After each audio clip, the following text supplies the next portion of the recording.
Have you walked into your realtor's office and seen a certain mortgage company plastered all over the walls? Does that real estate company really love that lender that much, or is there more to it? Are they being paid behind the scenes? Stick around, we're going to figure this one out quick.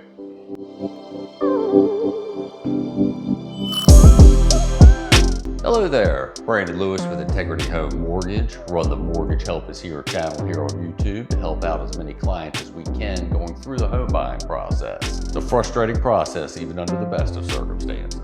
Now, I've been a local lender since 2002. Just love helping my clients out and providing as much information and essentially educating them about the process as we go through it. I find that makes it a smoother process for the clients. Now, before we go forward and get into the topic real quick, go ahead and hit that subscribe button. Let's hit that bell as well so you always get the notifications coming forward of all the fresh mortgage information, tips, and news that we're going to be sending out. You can always give us a little thumbs up as well and throw any questions in the comment section or any video topic requests in the comment section, and I'll do my best to make a video on that topic as well. All right, so let's get into it today. So I get this question a lot. Brandon, I walk into many real estate companies' offices and I see mortgage companies being advertised all over the office. What's up? Do they love the lender that much, or is there some type of relationship between the two? Great question. So first off, of course, there is a relationship between the two. There's a couple different types though, so let's clear this part up real quick. There are joint ventures. That is where a real estate company and a mortgage company have ownership together. That's a little different there. That's where all under the same umbrella. The other option or other possibility that you may see out there is what's called an MSA or marketing service agreement.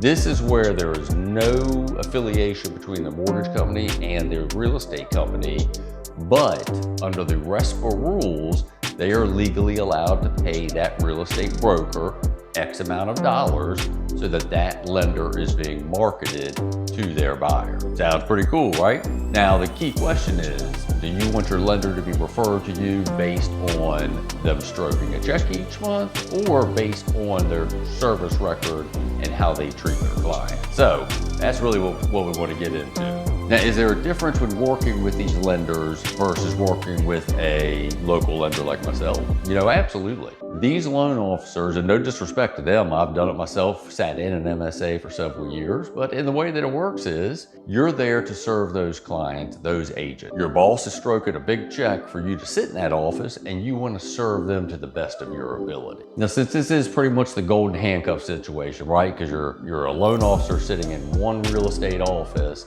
and there to serve those agents versus somebody that's out in the community working with multiple agents in real estate firms. You know, again, I've been in this position. I've sat in an MSA within a real estate company before.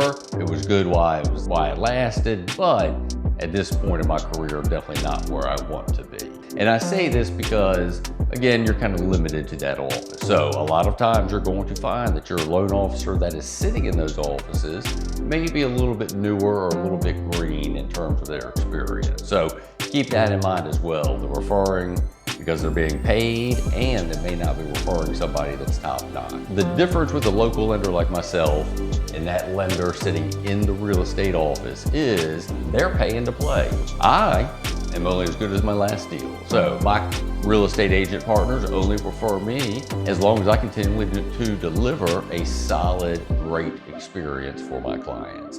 And that's the important thing, deliver a good experience. Let's get some referrals from those clients because we've treated them so well, and it's just a far better experience. All right. So again, no disrespect to my colleagues sitting in the real estate offices. I've been there myself. I've done it there for a few years. Downsides to working with those lenders versus the outside lenders like myself. So again, that lender sitting in the real estate office is there to serve those agents. They can go out and get other agents, but really they're there to serve those agents, and that's what their boss is stroking the big check for. You may also find lack of experience with a loan officer in an MSA or sitting inside a real estate office. I say that because it's not the most desirable position to be sitting in as a lender. All right, so again, back to the question, and then I got a nice little freebie here for you. But ultimately, do you want to work with a loan officer that's being referred because their boss strokes a check to the mortgage broker? or do you want to receive a lender referral based off the service we have provided and decades of providing good service? So I think obviously that's a no-brainer there, and that explains a little bit why you see certain mortgage companies being advertised so heavily within a mortgage office. Now, one part I want to leave you with real quick, and this is how to vet a loan officer. Look them up, see how much experience that they have. All loan officers are given a registration number through the NMLS system. Now, I'm going to put all this in the description. So the government posts a website called NMLS Consumer Access. And at this website, you can enter in our identification numbers. For example, mine is 497422. If you log that in, you'll see all my information. More importantly, you're going to see my 10-year employment history. Strictly all mortgage business. That's all that I've done since the past 20 years. But again, this allows you to jump in there and vet that loan officer. You know, are they qualified to be dealing a complex pre-approval for a self-employed borrower, or possibly somebody using dividend income or something challenging like that? So again, visit NMLSconsumeraccess.org. I apologize if I said .com a second ago. And at that point, you can enter in the loan officer's NMLS ID and see their employment history. Well, were they working at the beer brewery for the past 5 years, or possibly had no job at all? You know, again, this is a position where you want somebody with experience to guide you through it. So, wanted to just clear that up real quick. There is a big difference between the lender sitting in the office and the lenders outside there. So, definitely shop around. Competition will make you a winner. Again, make sure you're working with a lender that's referred based off their service, not just paying the real estate company, and you'll find that you'll have a far better experience. I refer to my clients because the agents trust that I'm always going to consistently deliver a smooth process with the most competitive rates possible. All right, click that subscribe button. Make sure you're not missing any great information there. Hit that bell as well, and give us a thumbs up there. Thank you for your support. This is Brandon with Integrity Home Mortgage, and I'll see you on the next mortgage tip.